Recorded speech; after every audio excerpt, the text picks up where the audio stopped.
The massive crystal dome of Nexus Prime glowed with soft blue light as hundreds of alien beings gathered for the monthly Galactic Council meeting.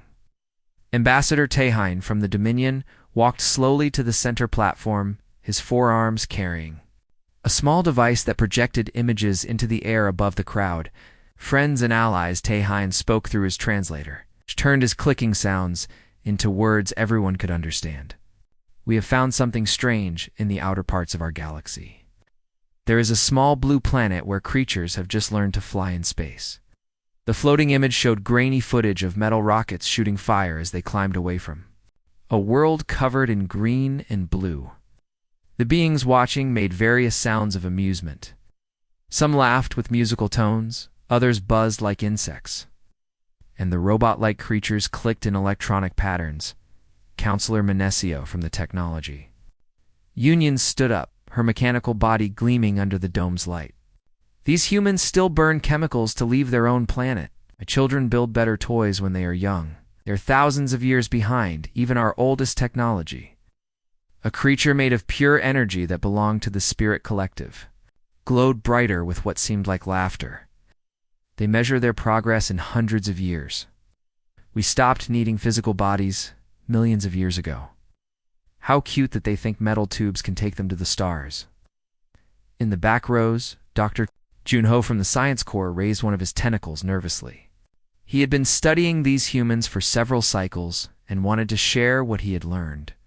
Respected council members, I have watched their behavior patterns. These humans show very unusual traits that we should... Enough. Hyon's voice boomed through the chamber, cutting off the scientist. What danger could these primitives possibly pose to us? They still fight wars by throwing metal at each other. They have not even learned how to travel faster than light. They're insects compared to our power. The energy being pulsed with agreement. We can bend space and time to our will. We can destroy stars if we choose. These humans cannot even leave their own solar system without burning fuel. They are not worth our attention. Counselor Hagen from the Defense Fleet nodded his massive head. Our ships are protected by shields that can stop anything. Our weapons can cut through planets like soft fruit. These humans use explosives that barely scratch metal. They are no threat to anyone. Dr. Junho tried again to speak, but their psychological profiles show extreme adaptability and aggressive problem-solving. In their short history, they have survived ice ages, plagues, and countless wars. They learn from every challenge and become stronger. Their rate of technological advancement is actually quite remarkable when you consider Silence, old fool. Counselor Menesio's electronic voice crackled with irritation. You see monsters in shadows. These humans have existed for what, a few thousand years? We have ruled the galaxy for millions. They are children playing with fire while we command the forces of creation itself. The vote was called quickly. Every member of the council raised their appendages. Crystals glowed or energy fields pulsed to show agreement. Earth would be ignored completely. The humans would be left alone to play with their primitive rockets while the real civilizations continued their important work of ruling the galaxy. As the council members began to file out of the chamber, chattering about more important matters, like trade routes and territorial disputes, Dr. Junho gathered his research files with growing dread. He had spent years studying human history through their primitive radio signals and satellite transmissions. What he had learned kept him awake during his rest cycles. These humans were not like other primitive species the Council had encountered. Most young civilizations developed technology slowly and peacefully, learning to work together as they reached for the stars. Humans were different. They had turned every discovery into a weapon, every challenge into a reason to fight harder, every setback into motivation to grow stronger. Their planet was a hostile world compared to most civilized homeworlds. They had evolved not in peaceful gardens, but in a place where everything tried to kill them. Ice ages, massive volcanic eruptions, asteroid impacts, deadly predators, diseases that wiped out millions, and still they survived. More than survived. They thrived. In just a few centuries, they had gone from riding animals to splitting atoms. They had learned to fly, to communicate across vast distances, to cure diseases that would have destroyed other species. And they had done it all while fighting constant wars with each other. pushing their technology forward through conflict and competition. Dr. Junho looked at his files showing human military history. These beings had created weapons of unimaginable destruction, then learned to control them. They had explored the most dangerous parts of their world and beyond. They took risks that would terrify most civilized species. But the Council saw only primitive rockets and metal weapons. They did not understand that humans were not just learning technology. They were learning to wage war on a galactic scale. Every human innovation was tested in battle, refined through conflict, and improved through necessity. As the crystal dome dimmed and the chamber emptied, Dr. Junho made a decision that would haunt him for the rest of his long life. He sealed his research files and submitted a formal recommendation that Earth be classified as no threat and ignored completely. The galaxy's greatest mistake had just been made through arrogance and blindness. The humans had been dismissed as harmless primitives, free to develop in secret, while the great powers looked away. In trying to ignore Earth, they had given humanity the greatest gift possible: time to prepare for war. 3 years had passed since the Galactic Council decided to ignore the humans completely. Captain Dongwu commanded the mining ship, Crystal Harvester, as it worked slowly through the asteroid belt around the small yellow star that humans called their sun. Its crew of 20 aliens had been stripping valuable metals from the floating rocks for 2 months now, and the work was going smoothly. The ship's advanced machines could break apart an entire asteroid in just a few hours. Out rare minerals that would sell for huge profits back in civilized space.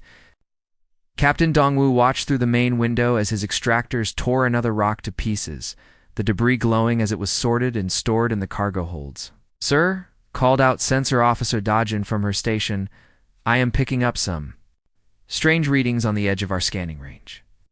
Dongwu walked over to look at her screen, which showed several small objects moving toward their position.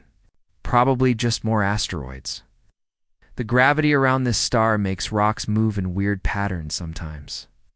The Gin studied her instruments more carefully, her 6 eyes blinking in confusion. "No, sir, these are definitely artificial objects. They are moving much faster than any natural rock could travel." On the main viewing screen, angular ships appeared from the darkness of space. They looked nothing like the elegant vessels that civilized species built. Instead, they were brutal and ugly, covered in sharp edges and thick armor plating. They moved with perfect precision. But Captain Dongwu's advanced scanners could not detect any of the exotic energy sources that should power such swift movement. A message came through their communication system, spoken in clear galactic standard. Language: unknown vessel. "This is Commander Jahoon of the Terran Defense Force. You are conducting illegal mining operations in human space. Stop your activities immediately and withdraw from this system." The bridge crew began making various sounds of surprise and amusement. Captain Dongwu activated the reply channel with a dismissive gesture. "No? This is Captain Dongwu of the Galactic Mining Consortium. Your primitive species has no legal claim to interplanetary space. Remove your small craft before they are accidentally damaged by our operations." The response came instantly, and it was not what anyone expected. A beam of pure energy struck their primary shield generator with incredible force. The barrier that protected their ship, designed to stop asteroid impacts and cosmic radiation, simply disappeared, as if it had never existed. Warning alarms began screaming throughout the ship as more attacks followed. "Shields are down," Dottie shouted over the noise. "I don't understand how they penetrated our defenses." Captain Dongwu stared in shock as the human weapons tore through their hull like paper. These were not plasma beams or particle cannons like civilized species used. Instead, the humans seemed to be using pure kinetic force, firing solid projectiles at impossible speeds that punched through their advanced armor as if it were made of soft clay. "Return fire," Dongwu ordered, but his weapons officer shook his head helplessly. "Sir, I cannot get a target lock. Our systems cannot detect their ships properly. They show up on gravity sensors, but everything else reads them as empty space." The human attack was methodical and terrifying. They did not waste shots or fire randomly. Each strike hit exactly where it would cause the most damage, systematically destroying the mining ship's ability to fight back or escape. The weapons were primitive by galactic standards, using no exotic matter or quantum effects. But they were devastatingly effective. Through the chaos, another transmission came from the human commander. Captain Dongwu, you have 30 seconds. To abandon ship before we target your reactor core. It is your only warning. How do they know my name? Wu whispered in fear. His ship's identification systems were encrypted with quantum locks that should be impossible for primitive technology to break. The Jinn looked up from her failing instruments with terror in her eyes. Sir, they are not using any technology we recognize. No subspace communications, no energy signatures we can identify. It is like they learned to fight using only the basic forces of physics. Captain Dongwu realized with growing horror that everything the Galactic Council believed about humans was wrong. These were not primitive beings playing with crude rockets. They had built their entire war machine using fundamental forces that advanced sensors could barely detect. Their ships were nearly invisible to sophisticated scanning systems because they used no exotic matter at all. All crew to escape pods. Dongwu shouted as his ship began breaking apart around them. Abandon ship immediately. As the survivors fled in small emergency craft, they watched their massive mining vessel explode in a ball of fire and twisted metal. The human ships collected the escape pods carefully, proving they were not mindless killers, but the message was clear.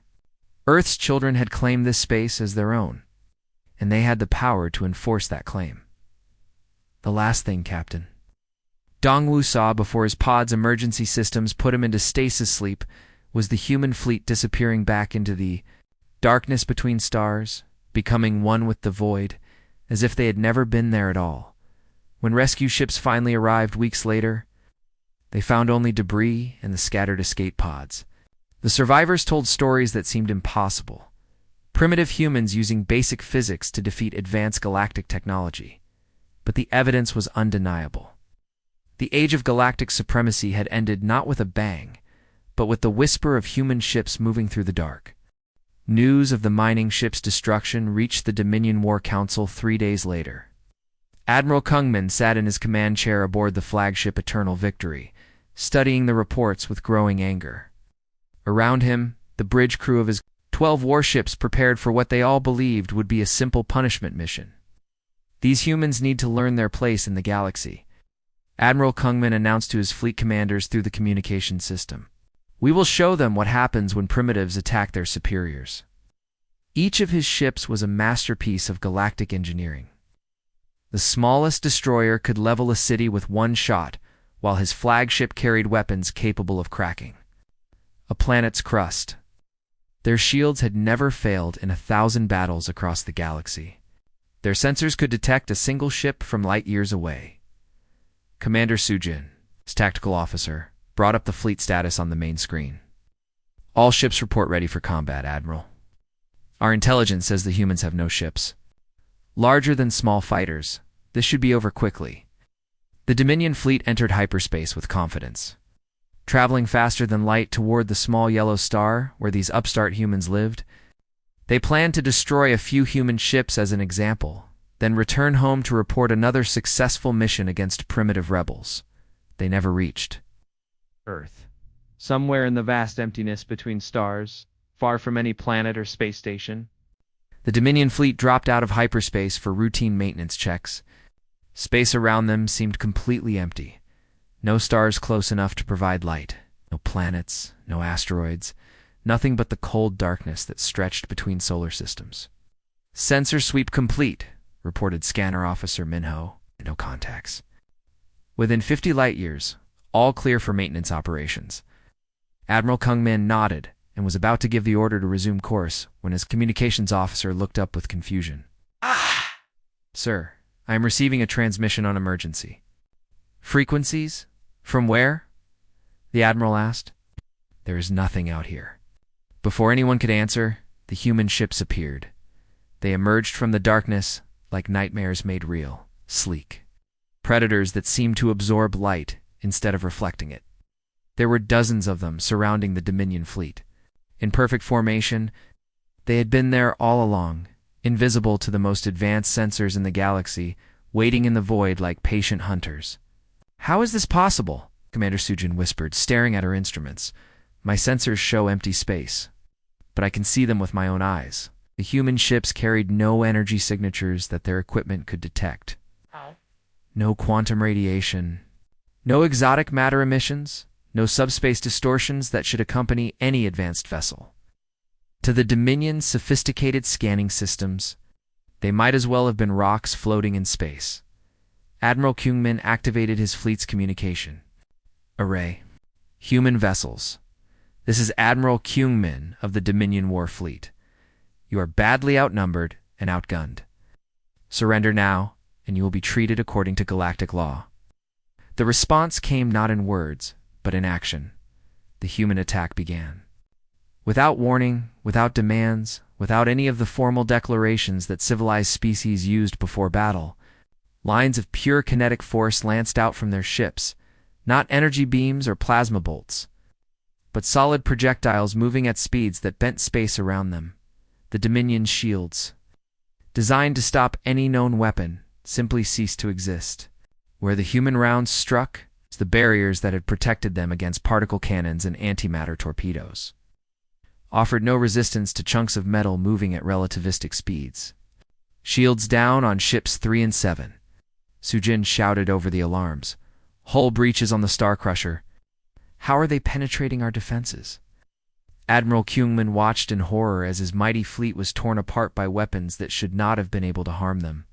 The humans fought like the universe itself had turned hostile, using gravity and momentum and electromagnetic force in ways that made his advanced technology useless. "Return fire," he ordered, but his weapons officer shook his head helplessly. "Sir, I cannot target them effectively. Our targeting computers cannot lock onto ships that emit no energy signatures. It is like trying to shoot at shadows."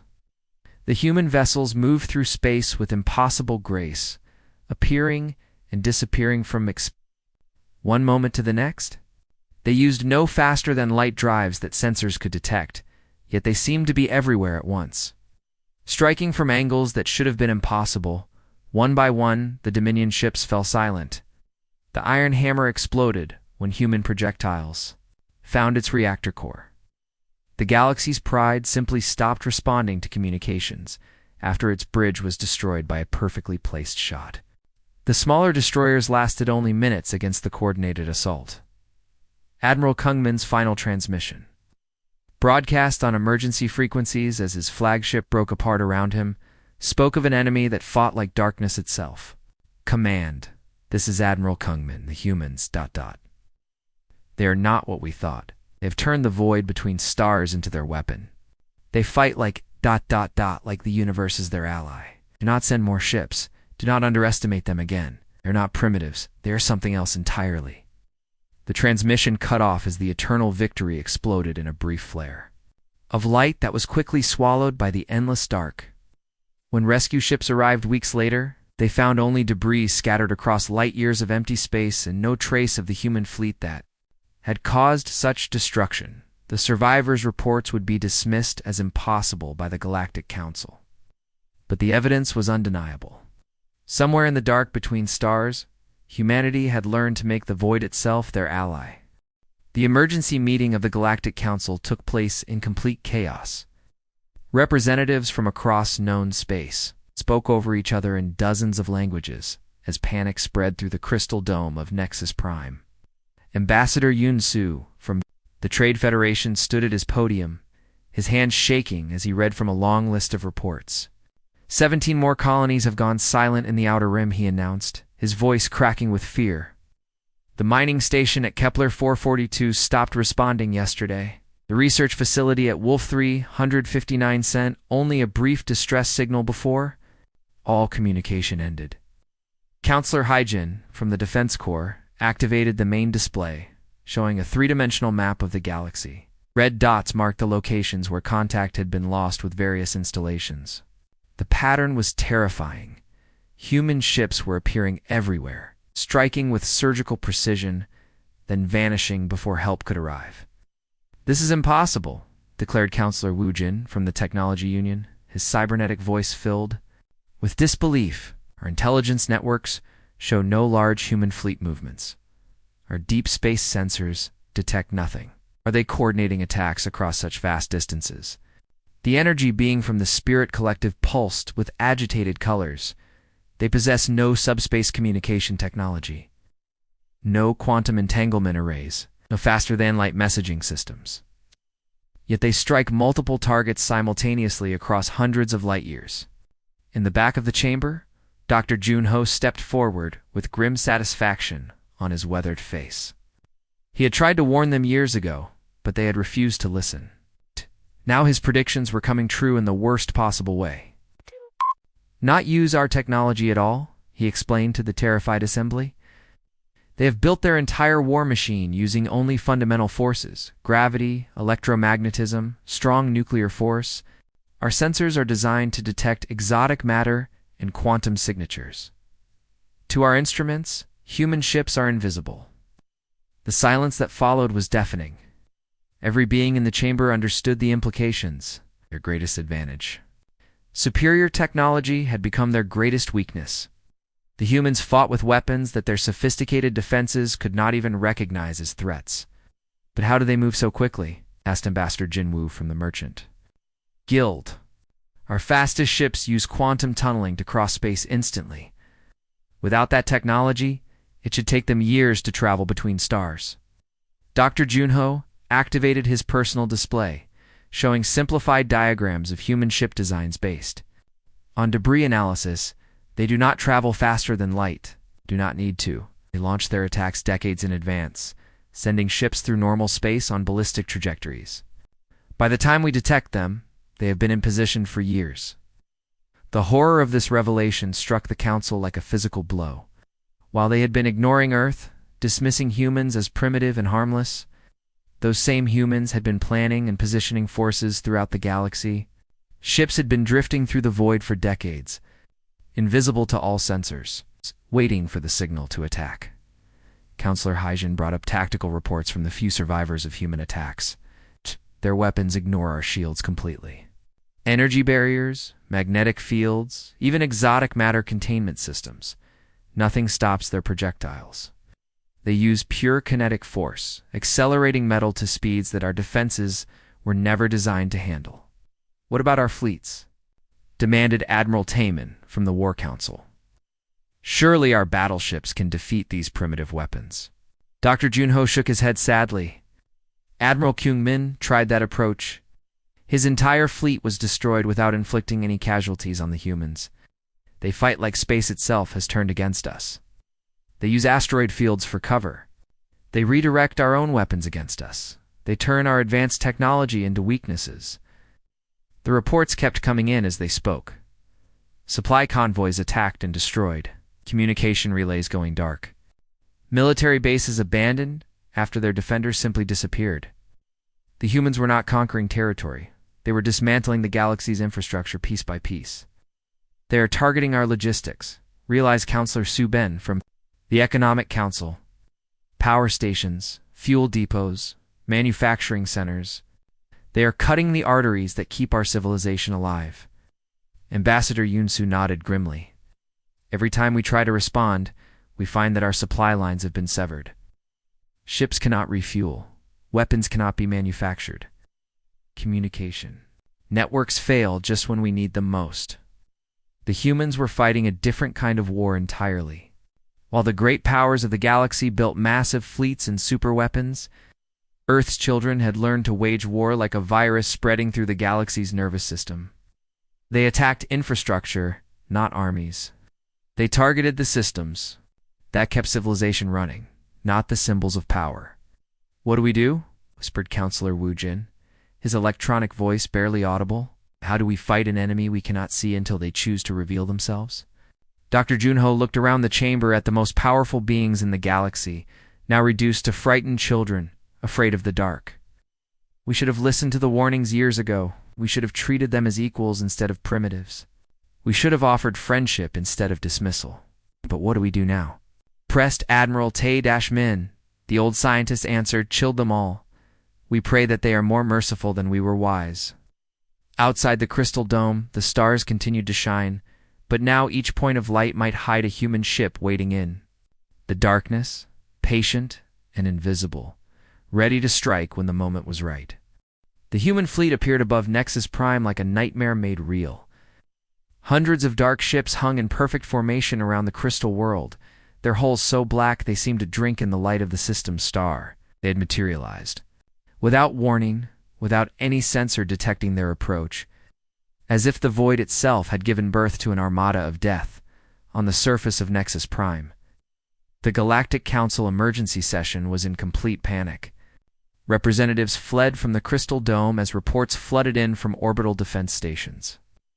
The most powerful military installation in known space was helpless against an enemy they could not properly see or target. All orbital platforms report the same thing, announced General Deng Hein, his voice shaking as he read from multiple data streams. The human ships appear as gravity shadows only. Owie. Our weapons cannot lock onto targets that emit no energy signatures. Ambassador Genesio stood at the main viewing panel, staring up at the human fleet through the dome's transparent ceiling. Ships were beautiful in their terrifying simplicity. No elegant curves or artistic flourishes like civilized vessels, just pure functional design created by beings who understood war. They could destroy us all right now, he whispered. Why are they waiting? The answer came in the form of a quantum projection that materialized in the center of the council chamber. A human figure appeared, a woman wearing a simple military uniform marked with symbols that spoke of authority earned through conflict rather than birthright. Honored representatives of the Galactic Council, she began, her voice carrying clearly through the chamber's translation systems. I am Admiral In Young of the Terran Defense Force. I come bearing terms from Earth. The assembled beings, creatures of crystal thought, energy matrices, and cybernetic perfection, found themselves listening in complete silence to a member of the species they had dismissed as primitive only years before. Admiral Inyang showed no triumph in her manner, no gloating over their reversal of fortune. Instead, she spoke with the calm professionalism of someone stating simple facts. Your people made a choice when you decided to ignore our warnings and exploit our system's resources without permission. You treated us as primitives to be dismissed rather than neighbors to be respected. Counselor Hai-Jin of the Defense Corps found her voice first. What do you want from us? Immediate withdrawal of all non-human vessels from Sol System, and a 50 light-year radius around Earth, Admiral In Young replied without hesitation. Full reparations for resources stolen during unauthorized mining operations. Formal recognition of human territorial claims in the Orion Arm terms were delivered with matter-of-fact precision, but the implications were staggering. The humans were claiming a substantial portion of the galaxy for themselves, establishing a buffer zone that would make them untouchable by conventional forces. This is impossible, protested Counselor Wu Jin from the Technology Union. You cannot claim such vast territories. Galaxy belongs to all civilized species. Admiral In Young's expression remained unchanged. Your people believed that our system belonged to all civilized species when you began strip mining our asteroids. You applied your laws when it benefited you, and ignored them when it did not. We are simply returning the favor. Dr. Junho, the xenobiologist who had tried to warn them years earlier, stepped forward with obvious reluctance. Admiral, your species has demonstrated remarkable military capabilities, but surely peaceful coexistence is possible. We could establish trade agreements, cultural exchanges. The human leader's smile was winter cold. Doctor, your own reports recommended that Earth be classified as no threat and ignored completely. Your people had every opportunity for peaceful contact. Instead, you chose to treat us as irrelevant. Until we proved otherwise, Ambassador Yunsu from the Trade Federation raised a shaking hand. What assurance do we have that you will honor these terms? Your species is unpredictable in our experience. The same assurance you gave us when you voted to ignore our existence, Admiral Enyang replied. Not at all. The difference is that we have demonstrated our ability to enforce our will, while you have demonstrated only arrogance and incompetence. The truth of her words struck the council like a physical blow. Everything they had believed about galactic supremacy, about technological superiority guaranteeing victory, had been proven wrong by a species that learned to fight in the darkness between stars. "You have one standard day to begin compliance," Admiral In-Young continued. "All unauthorized vessels in human space will be destroyed without further warning. All mining operations in Sol System will cease immediately. Reparations will be calculated based on the current market value of extracted materials. Counselor Hai-Jin made one last desperate attempt, and if we refuse, if we unite all galactic powers against your demands—" The Admiral's projection flickered slightly as she prepared to end the transmission. "Then you will learn what humanity is truly capable of when we stop holding back. We have shown you only the smallest fraction of our strength. Do not mistake restraint for weakness." As the hologram faded, the human fleet above Nexus Prime began to disappear ship by ship, fading back into the cosmic dark as if they had never been there. Their message was clear: the galaxy had new masters, and they ruled from the shadows between stars. The age of galactic arrogance was over, ended not by superior technology but by a species that had learned to turn the universe's own laws into weapons. Earth's children had claimed their place among the stars. They had done it by making the darkness itself afraid. In the crystal dome, the most powerful beings in the galaxy sat in stunned silence, finally understanding that they were no longer the apex predators they had believed themselves to be. Humanity had evolved beyond their comprehension, and the universe would never be the same.